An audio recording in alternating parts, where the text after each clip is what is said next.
ஜெபம் செய்வோம். அன்பு இறக்கமுள்ள பரலோக பிதாவே, மனமகிழ்ச்சியான இந்த காலை வரைக்காக நன்றியோடு ஸ்தோத்திரிக்கிறோம். காலைதோறும் கிருபை புதிதாக இருக்கிறதுக்காக ஸ்தோத்திரம்.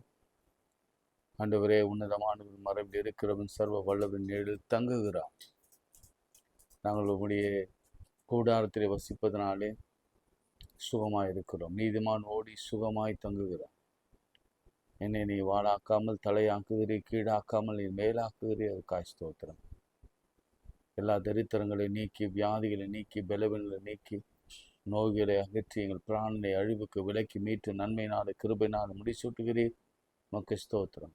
எங்கள் பாத்திரம் நிரம்பி வழிகிறது. நன்மையும் கிருபையும் தொடர்றதுக்காய் ஸ்தோத்திரம். நீர் கொடுத்த பெற்றோர், பிள்ளைகள், நீர் கொடுத்த வேலை, ஊழியம், நீர் கொடுத்த ஊதியம், வருமானம் அனைத்தும் நீர் கொடுத்தீர். உம்முடைய கரத்திலிருந்து வாங்கி நாங்கள் ஆசீர்வாதத்தோடு சுதந்திரித்திருக்கிறோம். இந்த வீட்டுக்காக நன்றி ஆண்டவரே, ஸ்தோத்திரம். கல்விக்காய் ஸ்தோத்திரிக்கிறோம். நல்ல திருமண வாழ்க்கைக்காய் ஸ்தோத்திரம். குழந்தை பேருக்காக நன்றி ஆண்டவர். எல்லாரும் சேர்ந்து தேங்க்யூன்னு சொல்லுங்க. என் ஆத்துமாவே கர்த்தரை ஸ்தோத்திரி, என் முழுதுமே அவர் பரிசுத்த நாமத்தை ஸ்தோத்திரி. என் ஆத்துமாவே கர்த்தரை ஸ்தோத்திரி, கர்த்தர் செய்த சகல உபகாரங்களையும் மறவாதே. அன்புள்ள ஆண்டவரே, இந்த வேலைக்காக நன்றி செலுத்தும். நாளை துவங்கும் முன்பு ஒரு பாதத்தில் துவங்குகிறோம். நீர் பொறுப்பெடுத்துக் கொள்ளும். இயேசுவின் நாமத்தில் ஜெபிக்கிறோம் நல்ல பிதாவே, ஆமென். அப்பா, நான் உம்மை பார்க்கிறேன், அன்பே நான் உம்மை துதிக்கிறேன் என்ற பாடலை. அப்பா, நான் உம்மை பார்க்கிறேன், அன்பே நான் உம்மை துதிக்கிறேன். அப்பா, நான் உம்மை பார்க்கிறேன். நீரே என் வழி, நீரே என் சத்தியம், நீரே என் வழி, நீரே என் சத்தியம், நீரெந்தன் ஜீவன் நன்றோ, நீரெந்தன் ஜீவன் நன்றோ. அப்பா, நான் உம்மை பார்க்கிறேன், அன்பே நான் உம்மை துதிக்கிறேன். அப்பா, நான் உம்மை பார்க்கிறேன். அப்பாவும் நீரே, அம்மாவும் நீரே, அப்பாவும் நீரே, அம்மாவும் நீரே, நான் உந்தன் பிள்ளை என்றோ, நான் உந்தன் பிள்ளை என்றோ. அப்பா, நான் உம்மை பார்க்கிறேன், அன்பே நான் உம்மை துதிக்கிறேன். அப்பா, நான் உம்மை பார்க்கிறேன். நல்ல மேய்ப்பன் நீதானே, நல்ல மேய்ப்பன் நீதானே, நான் இந்த நாட்டுக்குட்டி, நான் இந்த நாட்டுக்குட்டி. அப்பா, நான் உம்மை பார்க்கிறேன், அன்பே நான் உம்மை துதிக்கிறேன். அப்பா, நான் உம்மை பார்க்கிறேன். நல்ல மேய்ப்பன் நீதானே, நல்ல மேய்ப்பன் நீதானே, நான் இந்த நாட்டுக்குட்டி, நான் இந்த நாட்டுக்குட்டி. அப்பா, நான் உம்மை பார்க்கிறேன், அன்பே நான் உம்மை துதிக்கிறேன். அப்பா, நான் உம்மை பார்க்கிறேன். ஜீவ நீரூற்று நீதானே, ஜீவ நீரூற்று நீதானே, உந்தன் மேல் தாகம் கொண்டே, உந்தன் மேல் தாகம் கொண்டே. அப்பா, நான் உம்மை பார்க்கிறேன், அன்பே நான் உம்மை துதிக்கிறேன். அப்பா, நான் உம்மை பார்க்கிறேன். கைகளை உயர்த்தி ஆண்டவர் செய்த எல்லா நன்மைகளுக்காக நன்றி செலுத்துங்க. அதோடு கூட உங்கள் தேவைகளுக்காக ஆண்டவரை நோக்கி ஜெபம் பண்ணுங்க.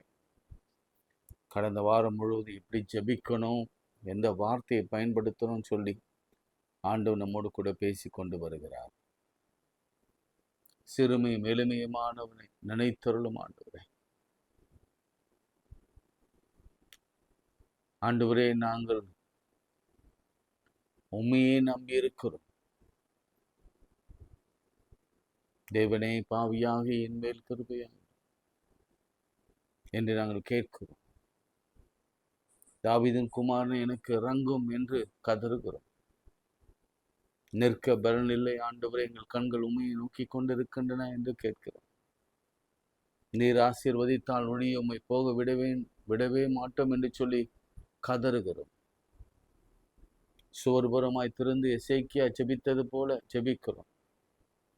யாபேசு ஜெபித்தது போல என் எல்லையை விரிவாக்கும் என்று ஜெபிக்கிறோம். குழந்தை வேண்டும் என்று கண்ணீரோடு ஜெபிக்கிறோம். வேலை வேண்டும் என்று கண்ணீரோடு ஜெபிக்கிறோம். சத்துருக்கள் நிர்மூலமாக வேண்டும் என்று கண்ணீரோடு ஜெபிக்கிறோம். இந்த உடலில் இருக்கிற எல்லா உறுப்புகள், தலை, மூளை, கண், வாய், காது, தொண்டை பகுதி, நுரையீரல், சிறுநீரகம், ஜீரண உறுப்புகள், இருதயம், நுரை மற்றும் கல்லீரல் எல்லாவற்றிலும் கர்த்தருடைய கரம் இருக்கும்படியா நான் ஜெபிக்கிறேன். எனக்காக யாவையும் செய்து முடிக்கிறவரே ஸ்தோத்திரம். இந்த வழியிலும் கூட திருமணமாகாத பிள்ளைகளுக்கு, கடன்ல இருக்கிற பிள்ளைகளுக்கு கர்த்தர் ஒரு அதிசயத்தை செய்வீரார். இப்பொழுதே செய்யுங்க. யாரெல்லாம் எதற்காக நான் ஜெபிக்கிறாங்களோ அந்த ஜெபத்துக்கு கர்த்தர் பதில் கொடுங்க ஆண்டவரே. ஜெபம் கேட்கிறவர் நீர், வம்சமான யாவரும் இடத்தில் வருவார்கள். என் நாமத்தினாலே நீங்கள் எதை கேட்டாலும் அதை தருவேன் என்று சொன்னவர். இயேசுவின் நாமத்தில் ஜெபிக்கிறோம் நல்ல பிதாவே, ஆமென். நேற்று தினம் நாம கர்த்தரை தந்தை என்று நாம் பார்த்தோம். ரொம்ப அழகான ஒரு ஜெபம்.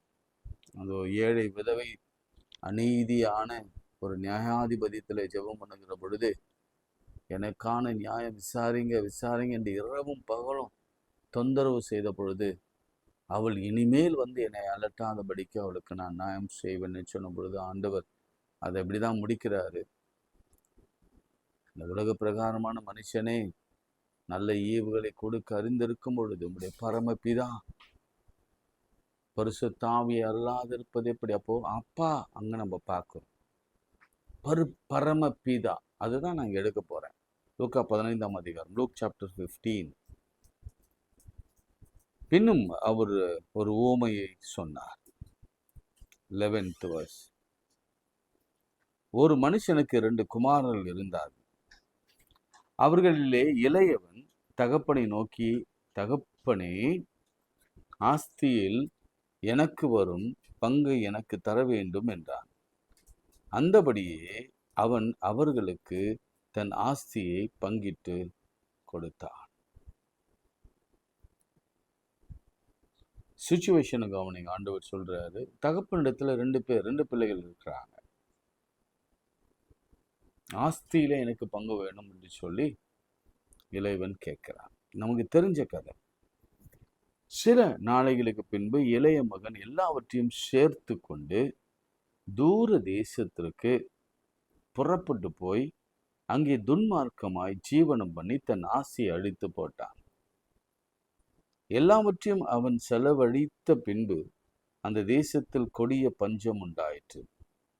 அப்பொழுது அவன் குறைவுபட தொடங்கினான். தேசத்தின் குடிகளில் ஒருவனிடத்தில் போய் ஒட்டி கொண்டான். குறைவுபட தொடங்கினானா, போய் ஒட்டிக்கிட்டான். சில பேர் என்ன செய்வோம் தெரியுமா, பச மாதிரி நமக்கு சாப்பாடு இல்லை எதுவும் இல்லைன்னா அந்த இடத்துல போய் நிற்போம். சில இடத்துல வேலை இல்லைன்னா அந்த இடத்துல நிற்போம். ஒரு மாதிரி யார் இடத்துல தயவு கிடைக்குமோ அங்கே போய் நின்று அவங்க பார்வையிலே நிற்போம்ல, அப்படி ஒரு சூழ்நிலை. இங்கே முதலாவது ஒரு தகப்பனுடைய தாராள குணத்தை நம்ம பார்க்கிறோம். தகப்பன் தன் ஆஸ்தியில் இருக்கிற சொத்தை எப்படி பிரிக்கிறான்னு பாருங்க, நல்லா கவனிங்க. இன்னைக்கு பெரியவங்களுக்கு கர்த்தர் கொடுக்கிற ஒரு ஒரு ஆலோசனை என்னன்னா, நல்லா கவனிங்க, நல்லா கவனிங்க. 3 பகுதியா பிரிக்கிறான். தகப்பன் ஒரு பங்கு வைத்துக் கொள்கிறான், பெரிய மகனுக்கு ஒரு பங்கு கொடுக்கிறான், இளைய மகனுக்கு ஒரு பங்கு கொடுக்கிறான்.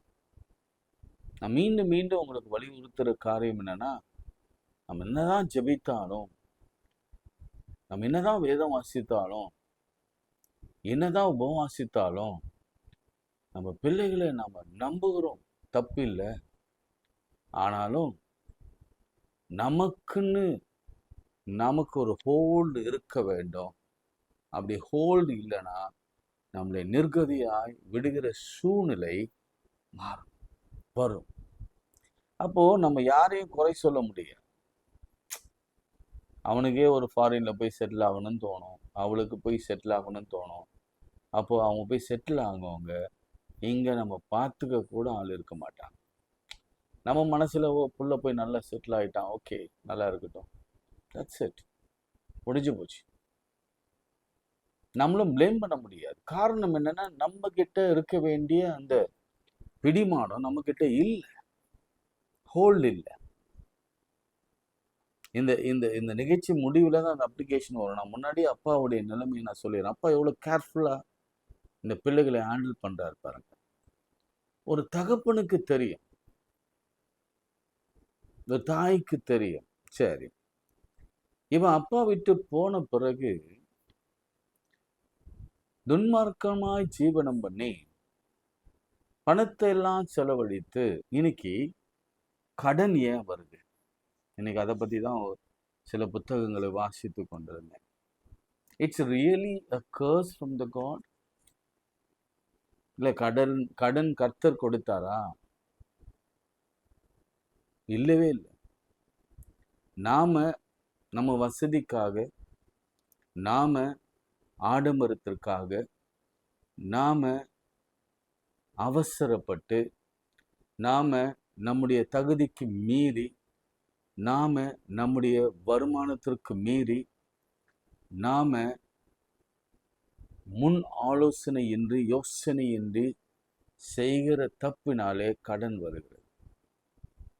கடவுள் எல்லாரையும் ஆசீர்வதிக்கிறார். ஆனா வெகு சிலர் என்ன பண்றோம், நாம அகல கால் வைத்து கொஞ்சம் கூட சிந்திக்காம, பிள்ளைகளை குறித்து பார்க்காம, யாரையும் கேட்காம, யாருடைய பேச்சு, பெற்றோருடைய பேச்சையும் உதாசீனப்படுத்தி, வேதத்தையும் உதாசீனப்படுத்தி, தகப்பனை உதாசீனப்படுத்தி நாம் என்ன செய்யறோம்னா, எல்லாவற்றையும் தவறா பண்றோம். இப்ப செலவழித்து என்ற வார்த்தையை நாம் பார்க்கலாம். செலவழித்து இளைஞன் எல்லாவற்றையும் சேர்த்து கொண்டு தூரதேசம் புறப்பட்டு போய் அங்கே துன்மார்க்கமாய் ஜீவனம் பண்ணினா வாழ்க்கை நடத்தி ஆசைகள் எல்லாவற்றையும் அழித்து போட்டான். அவனுடைய நேரம் பாருங்க, அங்க ஒரு பெரிய கொடிய பஞ்சமும் வந்தது. அப்பாவின் நிழல் இருக்கும் பொழுது பல வேளைகளிலே அப்பா பார்த்து கொள்வார். நாமும் அவருக்கு உறுதுணையா இருக்கும் பொழுது எல்லாவற்றையும் அப்பா கவனித்துக் கொள்வார். அது என்னதான் பஞ்சம் வரட்டும், வெள்ளம் வரட்டும், பூகம்பம் வரட்டும், ஃப்ளக்சுவேஷன் வரட்டும், மார்க்கெட் தோற்று போகட்டும், தந்தை கவனித்துக் கொள்வார், ப்ரொவைட் பண்ணுவார். பரமபிதா அருளாதிருப்பது எப்படி? நம்முடைய தகப்பன் நம்மை சுமந்தவர். யாத்திராகமத்தில் அவர் சொல்லப்பட்டிருக்கிறபடியே இஸ்ரவேல் என் சிரேஷ்ட புத்திரன். அதனால நீங்க from the beginning of the Bible நீங்க வாசினா அவருக்கு தெரியும், பிள்ளைகளுக்காக அவர் தெரிந்து கொள்ளப்பட்ட தாம் பிள்ளைகளுக்காக, மகனாக மகளாக ஏற்றுக்கொண்டவர்களுக்காக ஐஸ்வர்ய சம்பனராக இருந்து ஐஸ்வர்யத்தையும் கனத்தையும் கொடுத்து தன் வாக்குதத்தை நிறைவேற்றி வந்து கொண்டிருக்கிறார். உலகத்திலேயே இப்ப பெரும் பணக்காரர்கள் யாருன்னா யூதர்கள் தான். ஏங்க அவங்க அவ்வளவு பணக்காரா இருக்கிறாங்க? கர்த்தர் அவ்வளவு ஞானத்தை கொடுத்திருக்கிறார். தாவீதுக்கு பிறந்த பிள்ளைகள், அதுல சாலமோன் இன்டெலிஜென்ட்டா ஒரு காரியத்தை கேட்டான். ஆண்டவரே, எனக்கு ஞானம் வேண்டும். அதில் கர்த்தர் சொன்னார், நீ ஐஸ்வர்யத்தை கேளாமலும் தீர்க்காயுசை கேளாமலும் ஞானத்தை கேட்டதனால் அரிதாய் கேட்டாய். ஒரு நாளில நம்ம அந்த பிரேயரும் படிக்கலாம். அரிதாய் கேட்டாய். அந்த மாதிரி யார் இடத்துலயும் ஆண்டவர் சொன்னதில்லை. ரொம்ப அரிதா கேட்டப்பா அப்படின்னு சொன்ன வார்த்தை எங்கேயும் நடந்ததில்லை. அரிதா கேட்ட. அதனால உனக்கு ஞானத்தையும் அதோடு கூட நீ கேளாத ஐஸ்வர்யத்தையும் நாட்களிலே சமாதானத்தையும் தீர்க்காயுசையும் நான் தருவேன் ஆண்டவர் வாக்கு பண்ணியிருக்கிறார். இது உங்களுக்கும் தான் இந்த வாக்குத்தத்தம். அவருடைய பிள்ளைகளானால் நம் சுதந்திரமாமே. பிள்ளைகளின் அப்பம் பிள்ளைகளுக்கு தானே முதலாவது. அவர் ஆஸ்தியிலே கொடுக்கிறார், பங்கு கொடுக்கிறார். நாம் அழித்து போட்டு கொண்டிருக்கிறோம். இதுல சில வார்த்தைகள் பாருங்க. அழித்து போட்டான், பஞ்சம் உண்டாயிற்று, கொடிய பஞ்சம் உண்டாயிற்று, குறைவுபட தொடங்கிற்று. அதன் பிறகு அவன் போய் ஒரு குடியான இடத்துல ஒட்டி கொண்டான். 4வது பன்றிகளை மேய்த்தான். அவனுடைய தொழிலே மாறுது. ஒரு காலத்துல அவன் தான் அப்பாவுடைய பிள்ளை, அப்பா சிஇஓ அப்படின்னா பெரிய முதலாளினா இவன் தான் அடுத்த ஒரு முக்கியமான போர்டு மெம்பர். ஆனா இப்போ பண்ணி மேய்க்கிறவனா. ஒட்டி கொண்டான்ற வார்த்தை ரொம்ப ரொம்ப கிரிட்டிக்கலான வார்த்தை. அதுங்க ரொம்ப கிரிட்டிக்கலான வார்த்தை. அந்த மாதிரி ஒரு சூழ்நிலையே இந்த கிறிஸ்துவ, அதாவது காலையில ஜபிக்கிற அந்த குடும்பங்களுக்கு வரவே கூடாது. ஏதோ ஒரு ஆதாயத்துக்காக ஒட்டி கொண்டிருப்பாங்க இல்லை சிலர். அவங்க கொடுத்தாதான் நம்ம வீட்டு அடுப்பு எரியும் அப்படின்னு நினைய வரும்ல. அது இருக்கிறதுல கொடுமை. அப்படி வாழ்வதோடு கூட அது நான் அந்த மாதிரி வாழ்க்கை நமக்கு அவசியம் இல்லைன்னு நான் சொல்வேன். இதுதான் காரணங்கள். சமாதானம் போச்சு, நிம்மதி போச்சு, அழுகை, மன வருத்தம், சஞ்சலம், துக்கம். இப்போ வாழ்க்கையே கிடையாது. கல்யாண வயசுல மனைவி கிடையாது, பிள்ளைகள் கிடையாது, நல்ல ட்ரெஸ் கிடையாது, சாப்பாடு கிடையாது, வீடு கிடையாது, ஷெல்டர் கிடையாது. அவனுக்கு ஷெல்டர் எல்லாம் பன்னிகள் இருக்கிற இடம். ஒரு நேரம் பசி எடுத்தது, பஞ்சம்ல. பசி எடுத்தவனே பன்றிகள் தின்னுகிற தவிற்றினால் தன் வயிறை நிரப்பிக்கொள்ள ஆசையா இருந்தானா. ஒரு ஆசை வரும், அந்த ஆசை நிராசையா மாறும். இது நம்முடைய வாழ்க்கையில நீங்க ஒப்பிட்டு பாருங்க. எப்படிலாம் வாழ வேண்டும் ஆசை, இப்படிலாம் சாப்பிடணும்னு ஆசை, இப்படிலாம் பைக்ல போகணும், கார்ல போகணும்னு ஆசை. ஆனா எல்லா ஆசையும் ஒருவனும் அவனுக்கு கொடுக்கவில்லை. அப்பா இருந்தா கொடுத்திருப்பார். ஆனா எங்கேயோ போய் அவன் இருந்ததுனால ஒருவனும் அவனுக்கு கொடுக்கவில்லை, உதவி செய்ய ஒருவனும் இல்லை. இதுதான் அங்க இருக்கிற முக்கியமான செய்தி, கண்டென்ட். ஒருவனாகிலும் இல்லை, தேடினேன், ஒருவனும் இல்லை. ரொம்ப நல்ல வசனம் உண்டு. நீங்க ரத்தத்தில் கடந்த போது உன்னை கழுவுறதற்கும் உன் ரத்தத்தை துடைப்பதற்கும் உனக்கு துணி சுற்றவும் நான் தேடினேன், ஒருவனும் கிடைக்கவில்லை. அந்த வசனத்தை நாளைக்கு நான் உங்களுக்கு சொல்றேன். நான் உண்மையில பரிதபித்து உண்மையில் கணக்குமா இருந்து நான் அவனை தூக்கி எடுத்தேன் அப்படின்னு ஆண்டவர் சொல்லுவார். இங்க ஒரு முக்கியமான வசனம், அவனுக்கு புத்தி தெளிந்த போது அவன் என் தகப்பன் உடைய கூலிக்காரர்கள் எத்தனையோ பேர் என் தகப்பன் அப்படின்னு நினைச்சான்.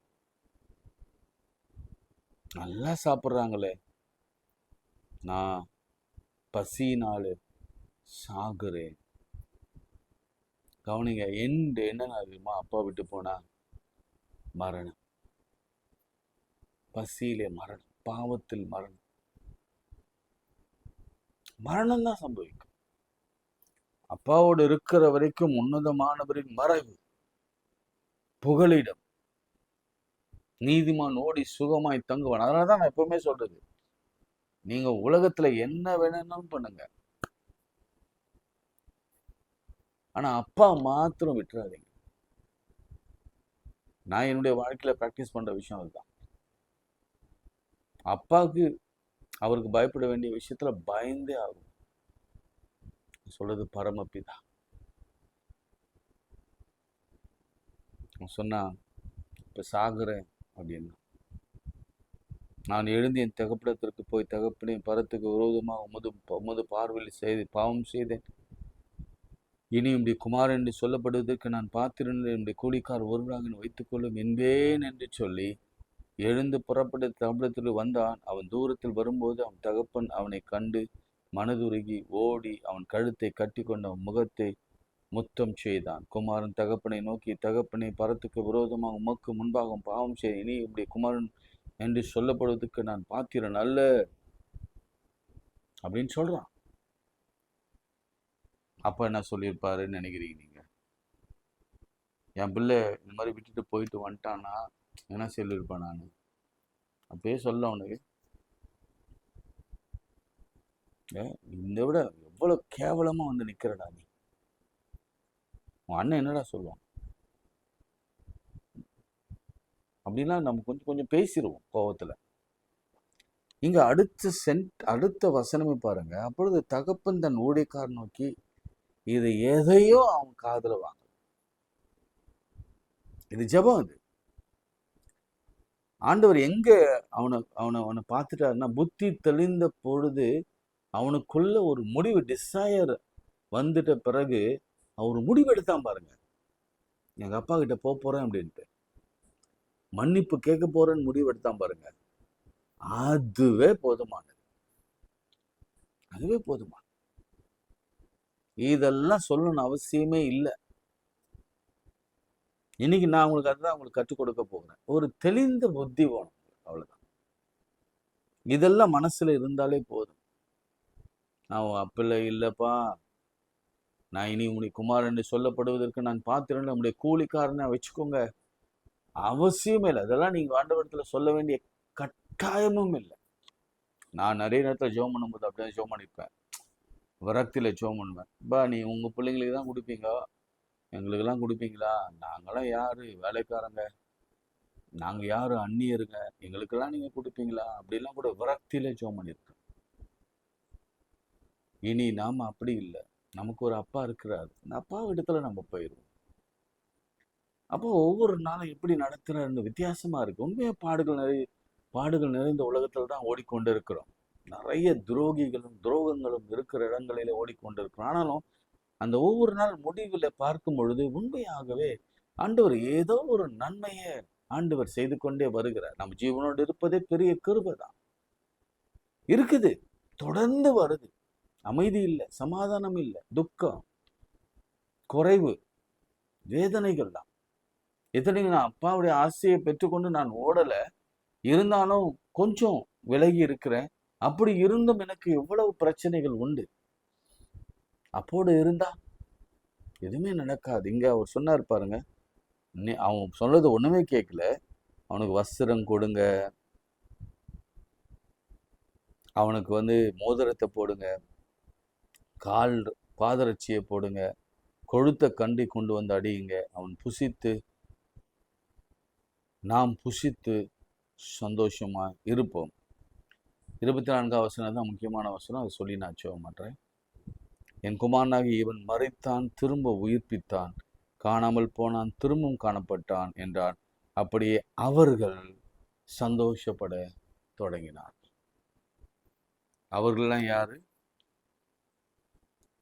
அப்பாவும் இளைய மகன் மாத்திரம்தான், அண்ட் வேலைக்காரர்கள் வச்சுக்கோங்க. ஆனா இன்னொரு பையன் இருக்கிறான், அவன் சந்தோஷத்துல பங்கு பெறல.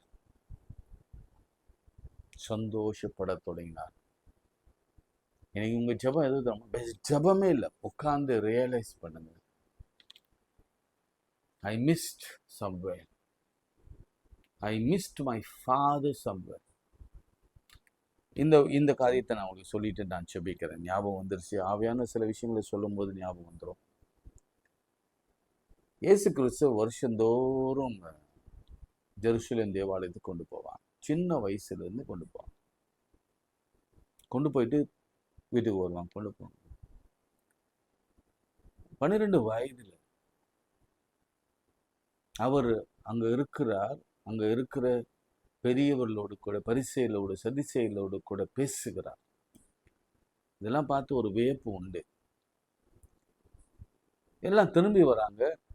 இயேசு கிறிஸ்துவை விட்டுட்டாங்க. இங்க மகனை விட்டுட்டாங்க. பாதி தூரம் போன பிறகுதான் தெரியுது ஜனக்கூட்டத்தில் இருக்கிறார் என்று எண்ணி அவரை விட்டுட்டாங்க. இதுதான் நம்ம பண்றோம். கூட்டிட்டு போறோம், வரும்பொழுது அவர் விட்டுடும். அப்பா எப்போதும் நம்மோடு இருக்கணும். அவர் கரத்தை பிடிச்சிருக்கணும். அவர் நம்மோடு கூட இருக்கணும். அப்புறம் திரும்ப போய் தேடி கொண்டு வர்றாங்க. அப்புறம் அது நடந்த விஷயம் நான் ஒரு சும்மா லிட்ரலா நான் பேசுறேன். இயேசுவை நம்ம விட்டுறக்கூடாது, தகப்பனை நம்ம விட்டுறக்கூடாது. எந்த சூழ்நிலையிலும் அவர் அன்பில் இன்று நம்மை பிரிக்காது காத்து கொள்ள வேண்டும். எந்த சூழ்நிலையும் அவர் அன்பில் நின்று என்னை பிரிக்காது காத்து கொள்வார். என்னை நம்பி அவர் தந்த பொறுப்பதனை அவர் வரும் வரை காத்து கொள்வேன். மகிழ்வோம் மகிழ்வோம், தினமாக மகிழ்வோம், இயேசுராஜனும் சொந்தமாகினார். இந்த பாதலத்தில் சொந்தக்காரர் எந்த உள்ளத்தில் சொந்தமானார். அவரை விட்டுட்டா கூடவே ஆசீர்வாதத்தை விட்டுருவோம். சிம்பிள் ஸ்டோரி, சிம்பிள் எண்டிங், அதாவது சிம்பிள் அப்ளிகேஷன். தகப்பனை விட்டு வந்துட்டா குறைவு, அடிவு, பஞ்சம், ஒட்டி கொள்ளணும், பசி ஆற்ற ஆசையா இருக்கும், ஆனா கிடைக்காது. கடைசியில சாகுற நிலை தான். ஒருவேளை 6 குறிப்பு வந்திருக்கா, 7 வந்திருக்கா, நீங்க எழுதுங்க எத்தனை வந்திருக்கு. சின்ன சின்ன வார்த்தை தான், எவ்வளவு பெரிய வார்த்தை, எவ்வளவு பெரிய காரியத்தை நமக்கு போதிக்குது பாருங்க. அப்பா பிரசன்னத்துல இருக்கும் பொழுது இவை எல்லாம் சேர்ந்து சந்தோஷம் அப்படின்னு, சமாதானம் அப்படின்னு ஒரு நிலையில இருக்கும். ஜாய் அது இல்லாம போகும். இப்போ அப்பா, மற்ற பிள்ளைகள், ஒரு பிள்ளை, மற்றவர்கள் எல்லாரும் சந்தோஷப்பட தொடங்கினார். ஜெபம் பண்ணலாம். உங்கள் ஆண்டவரே, மோடு கூட இருப்பது தான் எங்களுக்கு நன்மை, சந்தோஷம், மகிழ்ச்சி, பாதுகாப்பு. நீங்கள் மருத்துவர், நாங்கள் நோயாளிகளாக இருந்தாலும் எங்களை குணமாக்குவீர். நீங்கள் வைத்தியர், எங்கள் சகல வியாதிகளுக்கு மருந்து நீங்கள் தான். எங்கள் நடத்துனர் நீங்கள், எங்கள் ஆசான் நீங்கள், வாதியார் நீங்கள், எங்கள் ஆசாரியர் நீங்கள் நீங்கள் தான் எங்களுக்கு தகப்பனா தாயா அங்கே இருக்கிறீங்க. எங்கள் நடத்துகிறவர் நீங்கள், எங்களுக்கு கேடகமும் எங்களுக்கு பலனா இருக்கிறீங்க. உமாலே ஒரு மதியிலே நான் தாண்டுவேன். என் ஆண்டவரின் அருகில் இருக்கும் பொழுது எனக்கு விரோதம் நிற்பவன் யார்? என்ன ஒரு பெரிய அறிக்கை இல்லை. கர்த்தர் என் பட்சத்தில் நிற்கும் பொழுது மனுஷன் எனக்கு என்ன செய்வான்? 100% உண்மை. எல்லா வியாதிகள் மறையட்டும், எல்லா கட்டிகள் மாறட்டும், எல்லா கேன்சர் கிருமிகள் மறையட்டும், எல்லா லிவர் இஷ்யூஸ் மறையட்டும், எல்லா கண்ணிகள் மறையட்டும், எல்லா நோய்கள் மறையட்டும். இயேசுவின் நாமத்தினால் திருமண வாழ்க்கைக்கான அடிப்படையான ஒரு வார்த்தை வரட்டும். Thank you Lord. பிள்ளை பேரு, வேலை வாய்ப்பு, தேர்வில் பாஸ், பிள்ளைகளுக்கு பாதுகாப்பு, பிரயாணத்தில் பாதுகாப்பு, எல்லாத்தையும் தந்த ஆசீர்வாதம் இயேசுவின் வல்லமையுள்ள நாமத்தில் ஜெபிக்கிறோம் நல்ல பிதாவே, ஆமென். நமது ஆண்டவராகிய இயேசு கிறிஸ்துவின் கிருபை, பிதாவாகிய தேவனுடைய அன்பு, பரிசுத்தாவின் ஐக்கியம் நம் அனைவரோடும் இன்றும் என்றும் சதாக்கள் நிலைத்திருப்பதாக. ஆமென். God bless you.